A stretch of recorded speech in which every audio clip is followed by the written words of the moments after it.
Today, we will talk about the attitude indicator, also known as the artificial horizon. This is one of the basic flight instruments that we will find in any aircraft, and its operation is based on the gyroscopic principles. Now, as mentioned in the video about the gyroscopic system, most of the light aircraft have the following configuration. The vacuum pump provides suction to drive the gyros of the attitude indicator and the heading indicator, while the gyro of the turn coordinator is electrically driven by direct current from the aircraft electrical system. However, we must say that there are other configurations, and therefore the attitude indicator can also be driven by electric current in some cases. With this being said, let's now see what information is provided by this instrument. The attitude indicator, also known as the artificial horizon, is an instrument that measures the attitude of the aircraft in relation to the horizon in terms of pitch and bank. In simple terms, the bank angle is the inclination of the wings in relation to the horizon. And here we can see how it is indicated in the instrument. On the other hand, the pitch angle is the inclination of the nose of the aircraft in relation to the horizon, as we can see in this example. Now, although the indication of the instrument is quite intuitive, let's look at the parts of the attitude indicator. First, we have the miniature aircraft in the middle, and as its name suggests, it will represent the wings and the nose of the aircraft. Then, we have the artificial horizon, represented by this white line, which separates the upper part, which represents the sky, from the lower part, which represents the ground. Now, as we can see, the instrument has several markings and scales, so let's look at them separately, starting with the banking scale. It is located in the upper part of the instrument, where the current bank angle of the aircraft is indicated by the bank indicator, which in this case is this yellow bug. In this particular example, we can see that the wings of the aircraft are leveled, so the bank angle indicated is 0 degrees. The scale has several markings to either side that represent 10, 20, 30, 45, 60, and 90 degrees of bank. Now, something important to note is that this instrument indicates the bank angle only, which is the angle between the horizon and the lateral axis of the aircraft, as we can see here. In this case, the bank indicator is pointing the third marking in the right side of the banking scale, which represents a 30-degree bank to the right. Now, we must bear in mind that this instrument does not indicate whether the aircraft is turning or not. It only indicates the bank angle. The instrument used to determine if the aircraft is turning and how fast it is doing it is the turn coordinator. With this being said, let's continue with the pitch scale. The pitch angle is indicated by this little point in the middle of the miniature aircraft. In this case, as we can see, the point is right on the horizon line, which indicates a pitch of 0 degrees. On the pitch scale, the long lines represent increments of 10 degrees of pitch, either up or down, while the short lines represent increments of 5 degrees. Now, it is important to note that the instrument indicates only the pitch angle, which is the angle between the horizon and the longitudinal axis of the aircraft, as we can see in this image. In this case, the pitch indicator is at the 10-degree nose-up mark, which means that the nose is pointing 10 degrees up in relation to the horizon. Now, another thing to bear in mind is that this instrument does not indicate whether the aircraft is climbing or descending, since it only indicates the attitude of the aircraft in relation to the horizon. The instrument used to determine if the aircraft is actually climbing or descending is the vertical speed indicator. There are different models and designs of the attitude indicator, both analog and digital. And although they have slight differences, the information they provide is the same. Let's see some examples of how to interpret this instrument.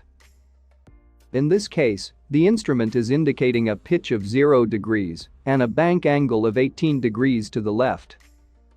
In this other example, the instrument indicates a pitch of 8 degrees nose up and a bank angle of 0 degrees. Here, it now indicates a pitch of 9 degrees nose up and a bank angle of 10 degrees to the right. In this other case, we can see a pitch of 9 degrees nose up and a bank angle of 20 degrees to the right. And in this last one, It indicates a pitch of 2 degrees nose down and a bank angle of 0 degrees. Now, in all of these examples, a conventional bank indicator was used. However, some attitude indicators incorporate a sky pointer as a bank indicator. Basically, a sky pointer is a bank indicator that remains fixed pointing upwards, while the banking scale is the one that moves to indicate the bank angle. As a consequence of this design, when the aircraft starts banking to one side, the sky pointer will move to the opposite side. In this example, as we can see, the aircraft is banking to the right, while the bank indicator is on the left side of the scale. This can be quite confusing for some pilots, especially those who usually fly with conventional bank indicators. Let's see in more detail how a sky pointer works. In this example, we can see the sky pointer indicating a bank angle of 0 degrees. Now, let's suppose the aircraft starts banking to the left. As we can see, the miniature aircraft shows the left bank correctly. However, the bank indicator is on the right side of the scale. The opposite happens if the aircraft banks to the right. In this case, the miniature aircraft shows the right bank correctly, but the bank indicator moves to the left side of the scale. The key to avoid confusion when reading this instrument is to use the bank indicator only to determine the angle and use the miniature aircraft to determine the direction of banking. Now, another feature of some attitude indicators, especially those manufactured in the United States, is an adjustment knob. It allows the pilot to adjust the miniature aircraft with the instrument horizon according to the pilot's point of view and the attitude of the aircraft when flying straight and level. Here we can see an example of how the miniature aircraft moves when the adjustment knob is rotated. However, a problem with this design is that an inadequate adjustment of the miniature aircraft can cause problems in the indication of the actual attitude of the aircraft, especially when flying in IMC conditions or during the night, since there are no visual references to confirm the attitude of the aircraft. For these reasons, some civil aviation authorities in other countries have decided to prohibit or restrict the use of this adjustment knob. Despite this, there are many aircraft today that incorporate this feature, so as a rule of thumb, the miniature aircraft should only be adjusted on the ground or when flying straight and level in VMC conditions. Another component that can be found on some instruments is a red flag, which is visible when the instrument's gyroscope is not working properly, thus indicating that the instrument should not be used. So far, we have seen the parts of the instrument and how to read it. Let's now see how it works internally. As we already mentioned, the attitude indicator uses the gyroscopic effect of rigidity in space to measure the attitude of the aircraft in relation to the horizon. This instrument incorporates a vertical gyroscope so that the plane of rotation is parallel to the real horizon, as we can see in this image. Apart from this, the gyro has 3 degrees of freedom, which means that it is free to rotate in all 3 axes. This implies that, once aligned with the real horizon, the gyro will remain rigid in space, regardless of aircraft movements. That's why it is an excellent reference for measuring the attitude of the aircraft. Let's now see how the pitch attitude is measured using this gyro. On the right side we have the instrument as the pilot would see it, while on the left side we see the instrument from the side. Inside we have the gyro, whose plane of rotation is parallel to the horizon. In this case, the instrument is indicating a pitch attitude of 0 degrees. Let's suppose now that the aircraft pitches up.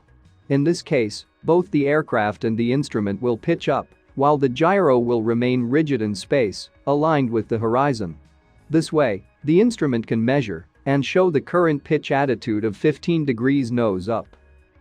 The opposite way, if the aircraft pitches down. Both the aircraft and the instrument will pitch down, while the gyro will remain rigid in space, aligned with the horizon, thus measuring and indicating the current pitch attitude of 20 degrees nose down. Let's now see the bank indication. Here, in both cases we see the instrument from the front side.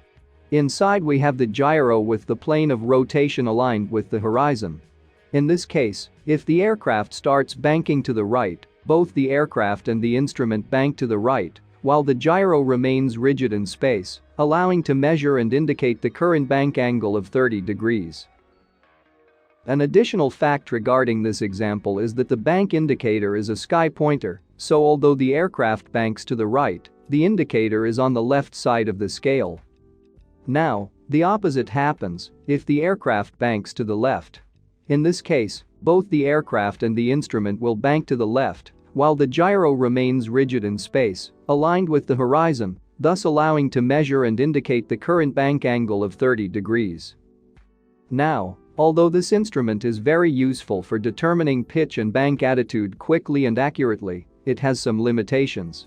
And it is that, although theoretically the instrument's gyro has 3 degrees of freedom, in reality it has mechanical stops that prevent the gyro from rotating completely freely. This means that if the aircraft reaches excessive pitch or bank angles, the mechanical stops will prevent the gyro from rotating freely, causing the instrument to topple and become inoperative for a few minutes while it realigns with the horizon. Here is an example of what happens if the pitch or bank limits are exceeded. On older instruments, it is common to find pitch limits of 60 degrees and bank limits of around 100 degrees. While in the more modern ones we can find less restrictive limits of 85 degrees of pitch and no bank limits. Now, another effect that is present in this instrument is the gyroscopic apparent wander. Let's try to explain it simply. When a gyroscope starts spinning, it will tend to remain rigid in space. However, the thing is that the Earth does not remain stationary, it rotates at about 15 degrees per hour. This implies that the plane of rotation of the gyro will progressively drift from the real horizon. In a vertical gyro such as the attitude indicator, this effect is maximum at the equator and minimum at the poles. Let's see a graphical example of why this happens. Let's say we are at the equator, in this yellow point, and we turn on the instrument at 4 p.m. This way, the plane of rotation of the gyro is aligned parallel to the horizon. Now, past 1 hour, at 5 p.m., the Earth will have rotated 15 degrees, while the gyro remains rigid in space in its original position. So if we measure now the angle between the actual horizon and the plane of rotation of the gyro, we will find that it is 15 degrees. Which means, in other words, that the attitude indication of the instrument will be incorrect by 15 degrees. As we can see, this effect worsens with time. So at 6 p.m., the Earth will have rotated another 15 degrees, so now the difference between the horizon and the plane of rotation of the gyro will be 30 degrees, and so on.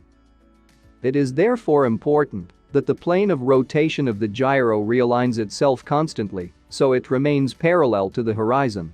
To do so, it incorporates a mechanical control system that uses the Earth's gravity to keep the plane of rotation parallel to the horizon at all times. In air-driven gyros, a pendulous vanes system is used, while in the electrical-driven ones, an electrical torque motor is used. However, we will not go into detail on how these control systems work, as they are not operationally relevant. Now, some electrical-driven attitude indicators incorporate a caging knob that allows decoupling the gyro from the instrument face. This prevents the gyro from toppling during excessive attitudes or maneuvers, as it will act as a free gyro without mechanical stops.